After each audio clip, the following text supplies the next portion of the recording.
10 phút hết một nồi nước, thêm một nồi nước. Tôi xin cho nó trong nè. Để theo nguyện vọng về yêu cầu như này mọi người, đây là anh Trường muốn lên YouTube chia sẻ với các bạn. Nãy kêu quay lướt mà. Đúng rồi. Mấy ông nội thiếu nợ đừng đòi gọi cho ông nội thiếu nợ. Là lần nào anh ăn anh cũng kêu cái kem với cái sườn ống này. Đúng rồi, sườn ống ngon nhất. Tại sao anh thích đi ăn cái này vậy? Này ngon, ăn giòn ống mỡ nữa, có mỡ thịt nó ngon hơn. Còn mấy anh bạn nè, nó ăn xương kem, cục kem thịt nạc không mà mấy này nó nạc, còn ăn này ai ăn cái này cũng phải ăn kêu này mới ngon. Đó đây cái cây đó mình hết rồi, giờ mình phải mượn của 2 giờ mình bán tới mấy giờ thì mình dọn chị? Bán với kem đúng không anh? Nhưng mà thường tới mấy giờ? 6 giờ, 6 rưỡi. 6 giờ 6 rưỡi. Không, có nói thiệt. Ở đây ăn cá nè. Nhà tôi xuyên mạc nữa. Tôi xuyên mạc đúng không? Có anh nào nói khi tôi xuyên mạc không hành nói đâu ta?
Xin chào cả nhà, Gia Phú và Mèo rất vui được chào đón cô chú anh chị và tất cả các bạn đã đến với PM Phú Travel.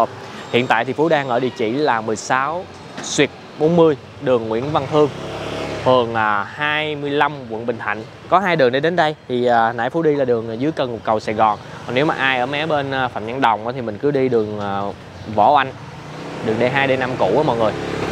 Ngày hôm nay chúng ta sẽ thưởng thức món bánh canh gọi tên rất là đặc biệt ở đây, đó là bánh canh đông đen.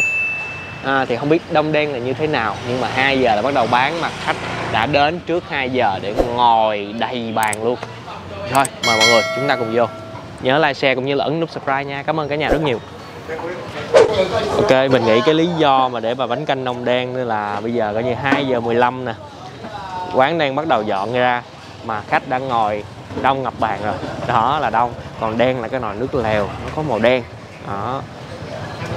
Một lát thì chúng ta sẽ tìm hiểu thêm nha mọi người. Bây giờ mình coi rồi, bắt đầu đang bán nè. Mấy anh đang nhộn nhịp bên kia quá luôn nè. Cắt thịt bỏ vô nồi kìa.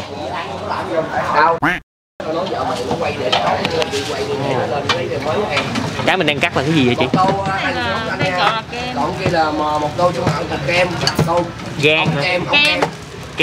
Kem hả? Một tô giò nạc thôi chị. Không hành nha. Kem nữa, nghe ngộ. Kem hả anh? Kem. Ngộ hả? Em mới nghe á. Ống với kem là ngon nhất. Ống với kem. Anh kêu chừa luôn cho hết giờ á. Vậy hả? Ê chừa cho hai như tô bi, hai cái kem nha. Hết luôn rồi hả? Đi xương ống cho còn không? Hết luôn. Ngon với xương ống với kem ấy đâu, đắp không thấy đâu. Rồi, ấy là hết rồi đó. Thấy không? Hết thiệt rồi hả? Không đặt trước là hết á. Rồi, vậy là coi như cái này là có chắc mỗi ngày có mấy cái hả chị? Mấy cây ngộ quá ha. Nó kem đó, một tô cùng kem. Cái ống cái kem. Một cái ống cái kem. Kem với kem không với tô 2 cái ống luôn. 2 cái ống anh à, cho đậu hành. Đừng đi quyết. Cho cục giò với kem đi. Trời. Chơi cục giò nữa. Rồi quay kiểu anh đậu hành nhiều được rồi, đừng đi quyết đó. trời ơi cái cây kem gì nó ngon quá vậy? Đó cái kem đó. Trời ơi. Của mấy anh đó, cái đó em bỏ riêng thật ra nè. Của ai? Của mấy anh đó. Tặng qua đừng biết nha. Không biết cái sao ha. Năm rồi đó. Rồi ống Nó bán có 22 năm rồi.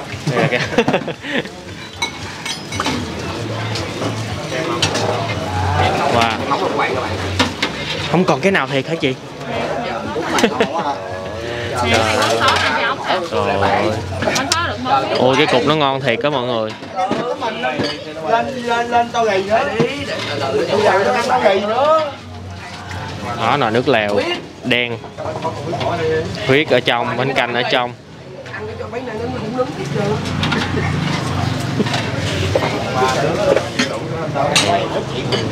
Đó cầm cái cục đó đó, kem đó mọi người.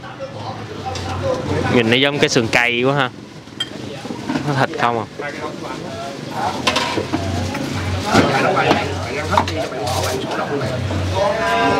2 giờ mình bán tới mấy giờ thì mình dọn chị? Không với kem đúng không anh? Nhưng mà thường tới mấy giờ? 6 giờ 6 rưỡi. 6 giờ 6 rưỡi. Giờ đó. Ngày chai chị có bán không? Có bán hết anh. Bán hết luôn. Với giò. Có bánh canh để có cái kem. Bánh canh nhiều quá ha. Bánh canh nhiều quá. Một tô bánh canh nó nhiều. Hình như là hết ống rồi đó, anh cá hết ống rồi ăn cái khác giùm đi.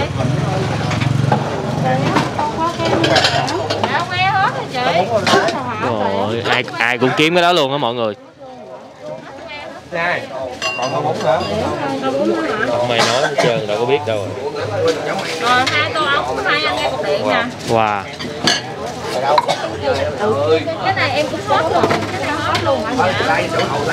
Ủa, mới bán tính là mới chạy mới 5 phút, mới 5 phút 10 phút à. Mỗi ngày nó có mấy cây thôi. Tô mà cây gì là bao nhiêu? 35.000. À cứ 35.000. Rồi tô nãy vừa xương ống vừa kem cũng là 35 hả chị? 60.000 là chỉ có 2 cục đó thôi đúng không? Hai lá sáng với tàu giò nha. Dạ. Hai lá xanh với tàu giò. Có nói ăn cát là hết ống chưa? Thì coi như mọi người muốn ăn cái đó là ai tới trước là bán trước thôi. Không có đặt được. Đó. Rồi tô này của anh ngồi cuối cùng. Lấy gì anh Long?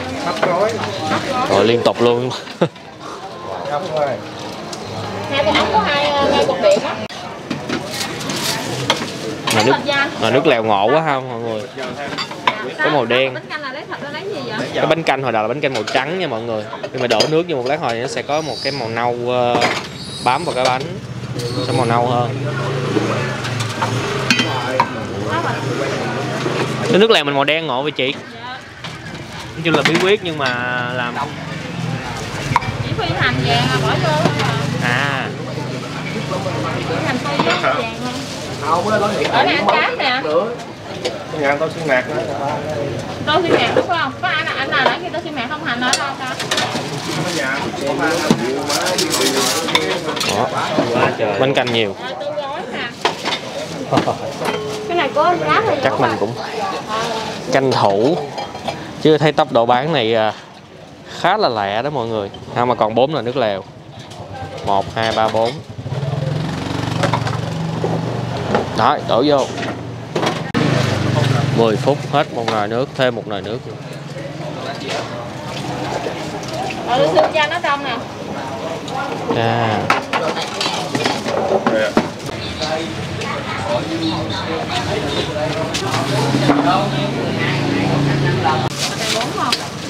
Dạ. Bịch này chắc 1 ký bánh canh hả chị? Mấy ký á, tại một cục của nó là 5 ký mà nó rưỡi cho nó rồi á. Nha. À, như vậy là ngoài ống, ngoài kem thì cái tủ của mình là sẽ có những cái gì vậy chị? Có giò, có xương, có móng, có thịt. Giò, xương, móng, thịt. À, giá là coi như là từ 35.000, 30-35.000. Cái này là 6 rồi.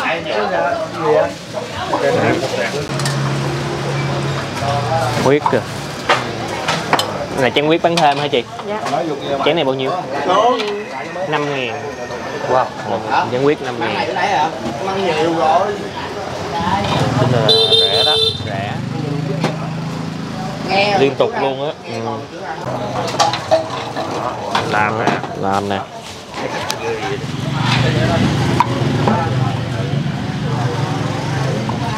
Gói hả chị? Thịt bắp. À đó. Cái này ngon. Cái nữa 400. Nhiều người thích cái này. Để làm qua.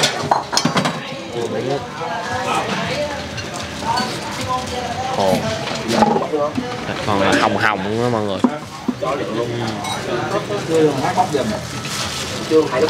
Thêm bánh đỏ, bánh canh liên tục. Ý. Gân. Gân nhỏ. Cái làm cho em một tô cái bắp nãy mà bắp với gân giống vậy nè. Dạ. Với lại một cái tô giò thịt. Dạ, giò nào cũng được. Giò gân đi, giò gân thịt với lại huyết. Dạ, cái chén này ăn thêm. Dạ, một tô trước. Đây thì mình sẽ quay tô của mình nha. Tô này của tụi em đúng không?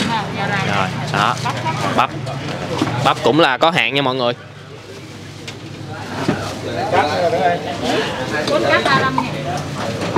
Chứ giờ đông quá rồi, mình phải tranh thủ. Để giờ chắc được cỡ 20 phút. Cố gắng bắt được cái gì là bắt cho mọi người xem.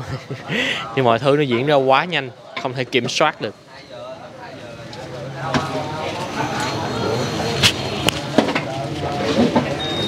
Đó, ôi chà.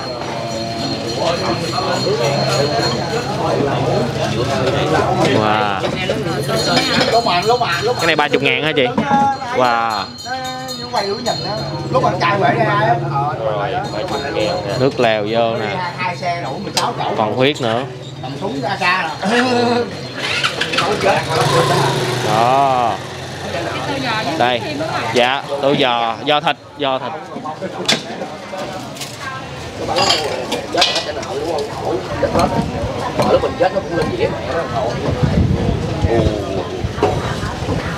Trời, bắt đầu âm mưu. Ok, dạ. Tính tiền. Hồi đó chưa đeo gì đó. Chén huyết nữa đúng không? Tô ăn thêm này của mình bao nhiêu chị? 40. Giò thịt huyết 40.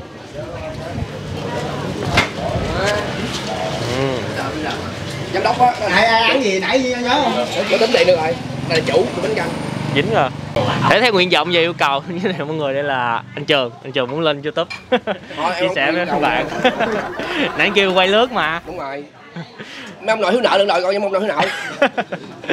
Anh Trường ăn đây lâu chưa? Ăn lâu rồi, mười mấy năm rồi. Mười mấy năm rồi hả? Nhà ở đây luôn. Nhà đối diện Nhân Thánh luôn á. Chợ Nhân Thánh lúc chưa dẹp nữa, ngon lắm. Là ở đây bán rồi, như là bán từ lúc chợ Nhân Thánh chưa dẹp. Chưa dẹp luôn á. Giờ dẹp rồi vẫn còn bán. Vẫn bán. Giờ vô đây ngon lắm á, thì có Gia Long. Gia Hân chứ, Gia Hân có không? Dạ. Cái Gia Phúc này là gì? Gia Phú. Gia Phú. Dạ. Là lần nào anh ăn anh cũng kêu cái kem với cái sườn ống này. Đúng rồi, sườn ống ngon nhất. Tại sao anh thích đi ăn cái này vậy? Này ngon, ăn giòn ống mỡ nữa, có mỡ thịt nó ngon hơn. Còn mấy anh bạn nè, nó ăn xương kem, cục kem là nạc không mà, mấy này nó nạc, còn ăn này ai ăn cái này cũng phải ăn kêu này mới ngon. Đó đây cái cây đó mình hết rồi, cho mình phải mượn của mấy anh quay. Nhìn cái cục. Ủa sao gọi là kem anh biết không? Ủa cắt gà cái giống như con gần kem là kem á. Khúc này cái khúc nào của con heo vậy ta? Khúc này khúc cổ con heo, khúc nào kìa? Đuôi heo. Wow, nhìn đã thiệt chứ. Không có để quay cho mọi người, tiếc quá. Số lượng có hạn à, tại cỡ nào mình cũng hơi bị khó. Tại kem này phải gọi trước á. Dạ. Không gọi trước là không có. Rồi, gia đình đành hết rồi. Vậy nó ngon miệng quá, đói bụng quá. Cảm ơn anh.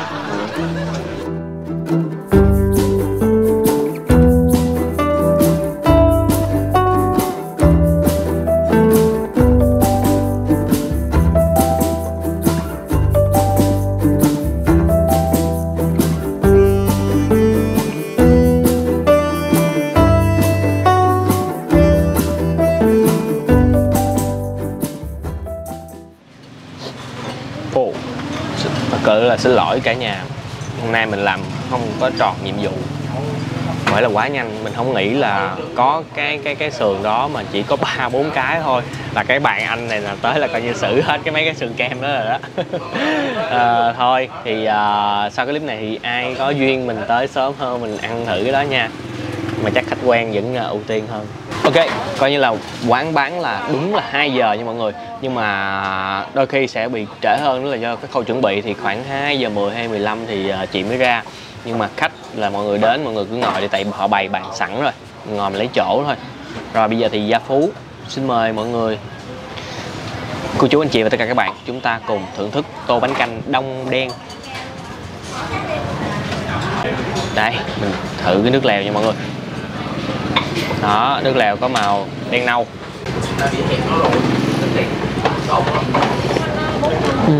Đúng là như chị nói là có thể là chị xài hành phi, nó sẽ bị một cái này nè, nước này sẽ có một cái vị chua chua của bột của cái xà bánh nha mọi người, tại vì chị bỏ cái bột bánh vô trong cái nồi luôn, nó sẽ có cái vị chua chua của bột bánh đó. Chúng ta có thể nêm thêm, Gia Phú sẽ thêm một cái tí nước mắm nữa nha, cho cái nước nó đậm đà hơn. Nước để nó mới thanh thôi. Đây là tô 35.000. Ok đó. Đúng là nước ở đây vị nó sẽ có xen lẫn của cái hành phi và cái chua chua của cái vị của bột gạo trong đây, cái sợi bánh canh.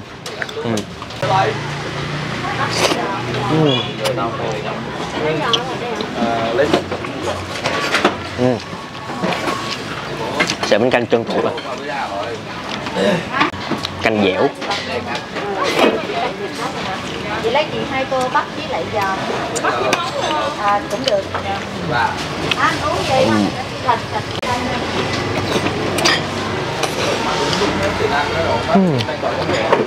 Chấm canh này người, chấm canh bột lọc nha mọi người.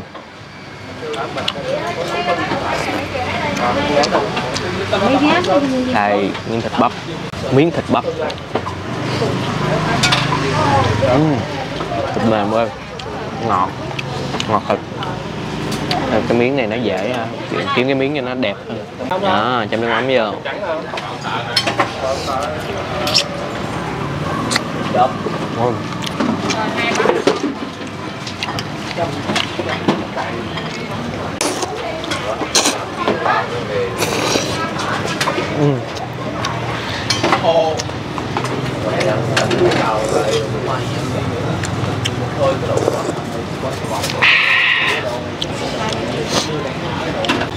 Quyết.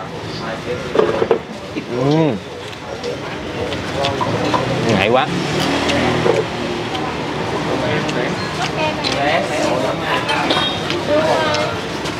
Quyết giòn, không có mềm. Hơi tiếc là không ăn được cái cây sườn kem. Nhìn cái sườn nó đã thiệt, nhưng mà những cái miếng bắp này nhìn thấy cũng rất là ngước mắt ha mọi người. Đương nhiên chấp nhận cũng được. Mình thấy là vì cái đây có lẽ là thiên về Nam, lượng khách Nam đến đây ăn rất là nhiều.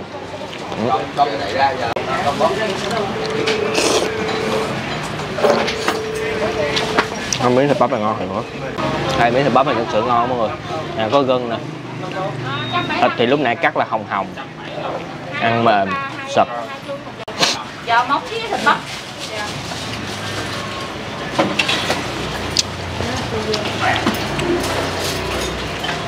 Đây cái tô này giò và thịt 40.000 mọi người.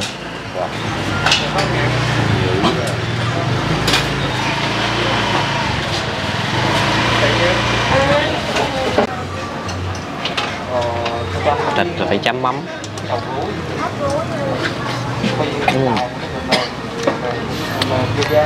Nhưng là nước lèo đây nó sẽ lạ hơn, vị hơn một chút xíu so với các tiệm bánh canh khác. Đặc biệt là cái thịt ở đây ăn rất là ngon, mới. Nước lèo thì có thể sẽ có thể tùy vị những người khác nữa nha. Thì đã Phú có miêu tả cái nước vị nước lèo rồi. Cái đầu hành, có sung. Đây giò, này là giò gân.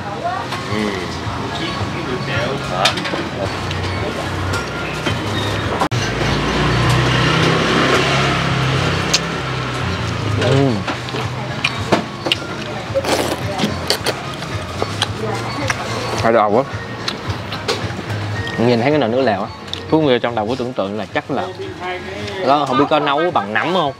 Tại thường chúng ta nấu bằng cái nấm á, nó sẽ ra cái nước màu nó vàng vàng nâu nâu đen đen vậy. Rồi có huyết nữa thì nó thành ra cái màu đó. Nhưng mà ăn thì không có thấy vị nấm.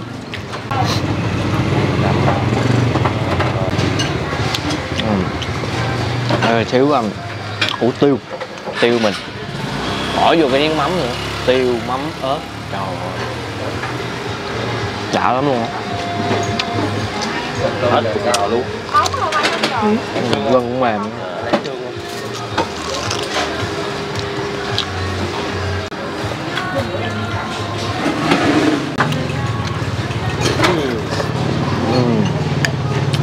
Hồi nãy có bỏ cái gân dụng đây ta? Không, tô kia có. Tô kia chị lấy chị bán. Đó. Ăn thêm cục này nữa đi. Rồi làm gà đũa ở đây nữa nha.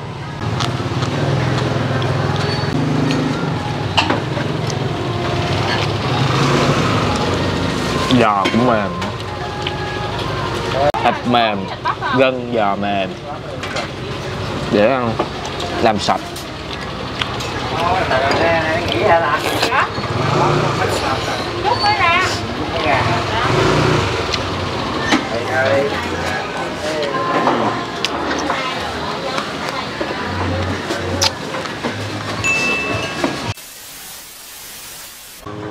Ok, đã xong trải nghiệm được món bánh canh Đông Đen ở địa chỉ là 16/40 đường Nguyễn Văn Thương, phường 25, quận Bình Thạnh rồi mọi người ơi.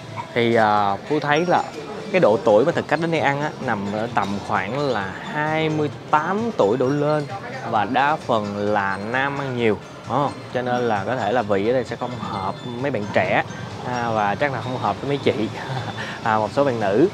Rồi thì đó là những trải nghiệm của mình, thì mọi người có thể đến đây hoặc là ai đã từng ăn trải nghiệm á, cho mình bình luận ở dưới để mọi người tham khảo hơn nha. Thì nước lèo Đông Đen là như nãy mọi người cũng thấy là nước lèo màu đen là từ cái hành phi chị Hi vàng vàng anh em chị thả vô thì vớt ra để cho nó có cái nước có cái màu đó. Và cái nước lèo này á, thì ăn lúc đầu thì nó sẽ ngọt thanh, thì trong xen lẫn cái ngọt thanh này nó có cái mùi của cái sợi bún nữa, cái mùi sợi bún và cái vị chua chua của sợi bún một chút nhẹ thôi chứ không có nhiều, thì chúng ta có thể nêm nếm thêm để thay đổi khẩu vị. Ngoài ra điểm mạnh đó là những cái thịt, những cái nguyên liệu ăn rất là mới, mềm, huyết thì ăn nó sẽ hơi khô tí. Rồi, cảm ơn cả nhà đã dành thời gian xem clip từ nãy đến giờ nha. Đừng quên một món ăn ngon sẽ ngon hơn nếu chúng ta thưởng thức cùng người thân, bạn bè và chia sẻ nó với tất cả mọi người. Xin chào và hẹn gặp lại cả nhà ở những clip hấp dẫn kế tiếp.